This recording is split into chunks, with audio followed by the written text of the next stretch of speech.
Hey guys, welcome Ramya Kannan vlogs. இன்னைக்கு வந்து நம்ம ஒரு குட்டி ஷார்ட்டான vlog தான் பார்க்க போகிறோம். நம்மளோட சேனலை ஃபர்ஸ்ட் டைம் பார்க்குறீங்க அப்படின்னா மறக்காமல் சப்ஸ்கிரைப் பண்ணி பெல் ஐக்கானை கிளிக் பண்ணிக்கோங்க. அப்போ தான் நான் போடுற வீடியோ உங்களோட நோட்டிஃபிகேஷனுக்கு வரும். வாங்க வீடியோக்குள்ளே போகலாம். குட்டி ஷாப்பிங் போகலாமா?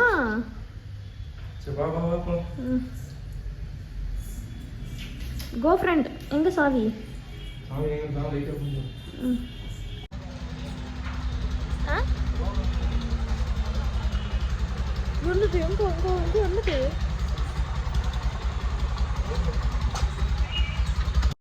என்னடா ஷாப்பிங்னு சொல்கிறாளே, பெருசாக நிறைய ஏதோ வாங்க போகிறாளோ அப்படின்னு சொல்லி நினச்சிடாதீங்க. மளிகை பொருள் வாங்குறதுக்காக தான் வந்திருந்தோம். பெருசாக எதுவும் வாங்க போகிறதில்ல. வீட்டில் வந்து தேவை அப்படிங்கிற பொருள்லாம் வந்து இல்லாமல் இருந்தது. அந்த அடிப்படை தேவைக்கான பொருளை வாங்குறதுக்காக தான் இந்த ஷாப்பிங் வந்து மாத கடைசியில் எடுத்தது. இப்போ தான் வந்து எடிட் பண்ணி போடலாம் அப்படின்னு சொல்லிட்டு எடுத்துகிட்ருக்கேன். மாத கடைசி அப்படின்னு சொன்னாலே உங்களுக்கு தெரிஞ்சிருக்கும். பட்ஜெட் வந்து கையில் ரொம்பவே இடிமானமாக இருந்தது. அதை வச்சு குட்டியாக ஒரு ஷாப்பிங் போகலாம் அப்படின்னு சொல்லிட்டு வந்தது தான் இது. கடைக்குள்ளே வந்தோன்னே என்ன வாங்கணும் அப்படிங்கிறதையே மறந்துட்டேன். லிஸ்ட்டும் பெருசாக வந்து எதுவும் போட்டு வரல. உள்ளே வந்தோடனே சரி கண்ணில் பட்டதில் இல்லாதது மட்டும் எடுத்துக்கலாம் அப்படின்னு சொல்லிட்டு கண்ணாவை வந்து ஒன்று ஒன்றா எடுக்க சொல்லிட்டு இருந்தேன். அதிகமாக வந்து சாப்பாடுக்கு வந்து மட்டன் மசாலா யூஸ் பண்ணுவோம், கரம் மசாலா யூஸ் பண்ணுவோம் குழம்புக்கு.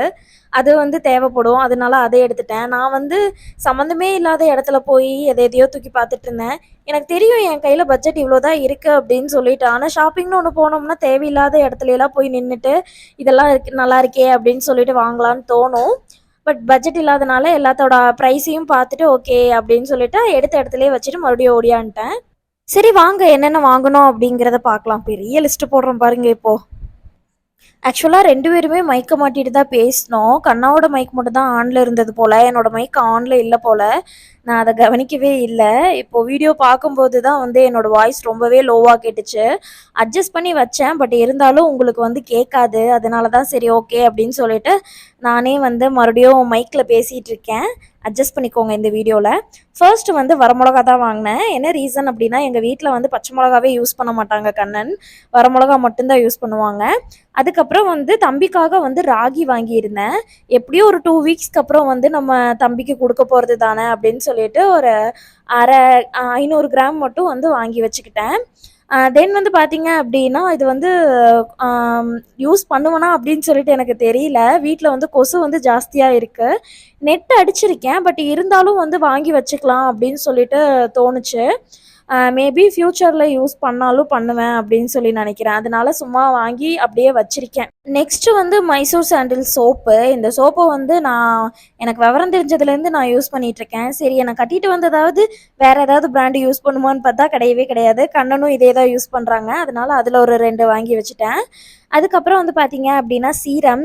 இது வந்து கண்ணாவை நான் யூஸ் பண்ணாத அப்படின்னு சொல்லியிருக்கேன். பட் இருந்தாலும் அவனுக்கு அதோட ஃபேவரெட் எதனால அதை யூஸ் பண்ணுறான்னு அவனுக்கும் தெரியாது. அது ஒன்று சின்ன பாட்டில் மட்டும் வாங்கி கொடுத்துட்டான். அடம் பிடிச்சி அதை மட்டும் வாங்கிக்கிட்டான்.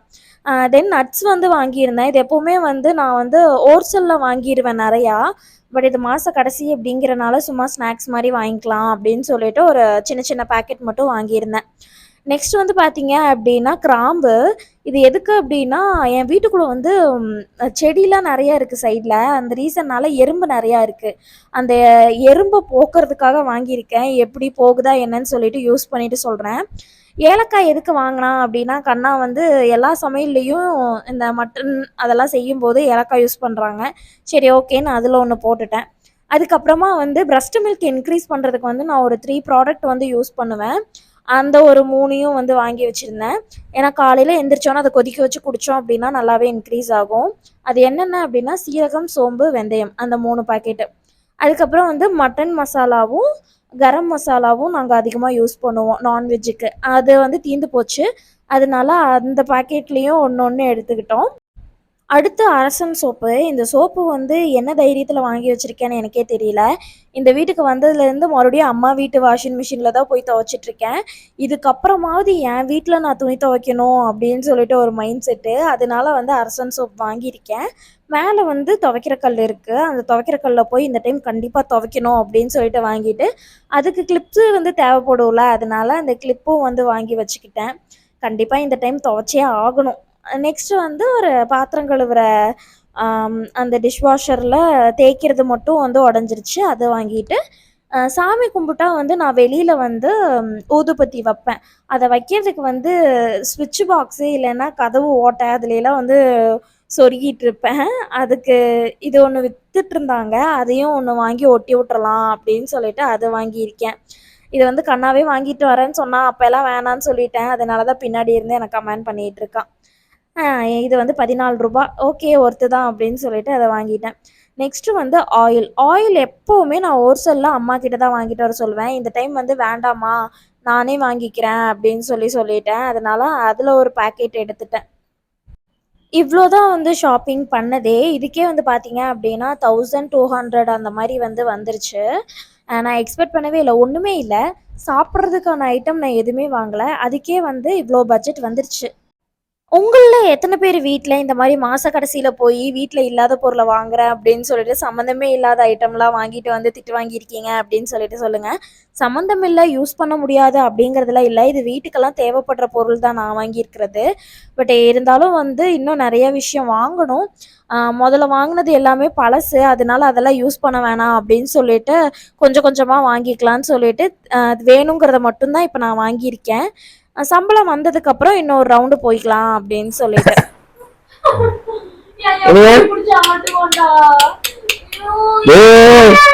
பிடிச்சிட்டான்.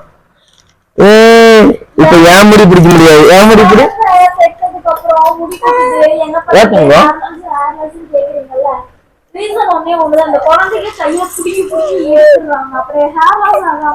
சரிம்மா.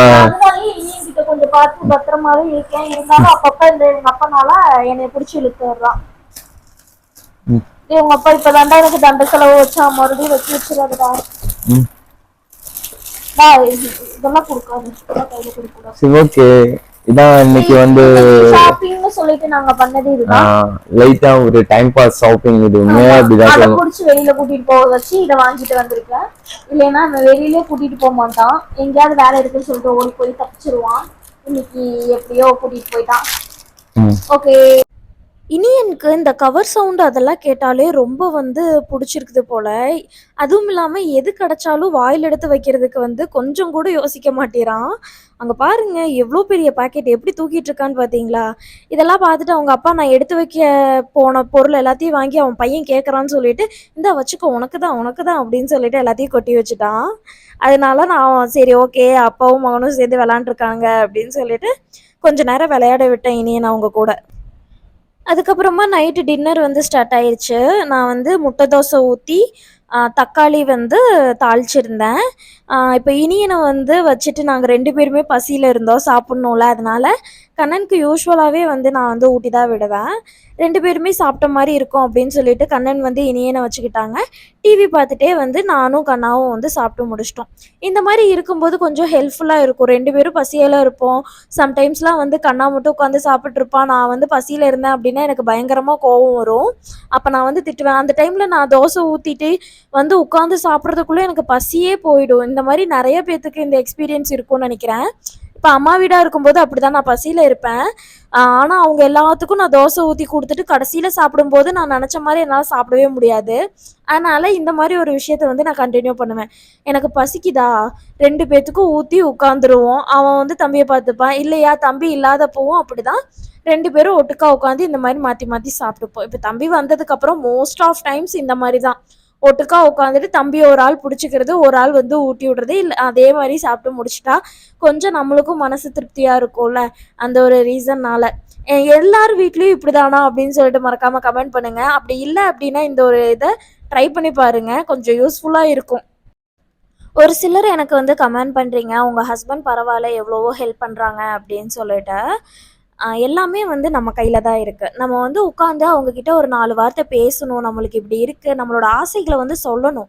மனசுக்குள்ளேயே வச்சுட்டு இருந்தோம் அப்படின்னா அவங்களே தெரிஞ்சுப்பாங்க. அவங்களே நம்மளுக்கு பண்ணணும். அவங்க நம்மளோட எக்ஸ்பெக்டேஷனை வந்து அவங்கக்கிட்ட சொன்னால் தான் அவங்களுக்கு தெரியும். அப்போ தான் அவங்க பண்ணுவாங்க. மனசுக்குள்ளே வச்சுட்டு பண்ணணும்னு வெயிட் பண்ணிகிட்டே இருந்தால் அவங்களுக்கு தெரிஞ்சால் தானே அதை பண்ணுவாங்க. ஃபஸ்ட்டு தெரிய வைங்க. எனக்கு இப்படி இருந்தால் பிடிச்சிருக்கு, எனக்கு இது வேணும், இது வேண்டாம் அப்படின்னு சொல்லுங்கள்.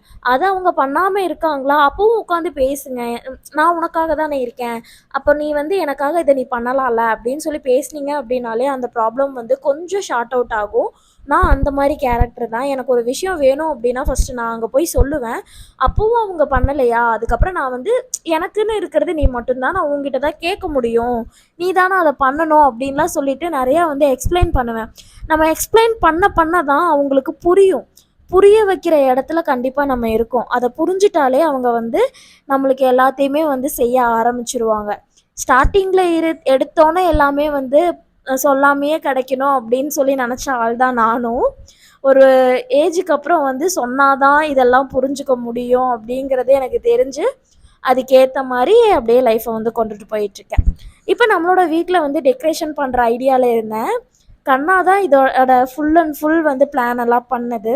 எப்படி இருக்குது அப்படின்னு சொல்லிட்டு மறக்காமல் கமெண்ட் பண்ணுங்கள். என்னோடய வீட்லேயே இப்போ எனக்கு ரொம்ப பிடிச்ச பிளேஸ் அப்படின்னா இதுதான். நம்மளோட சேனலை மறக்காமல் சப்ஸ்கிரைப் பண்ணிக்கோங்க. நெக்ஸ்ட் வீடியோவில் பார்க்கலாம். டாடா, பாய்.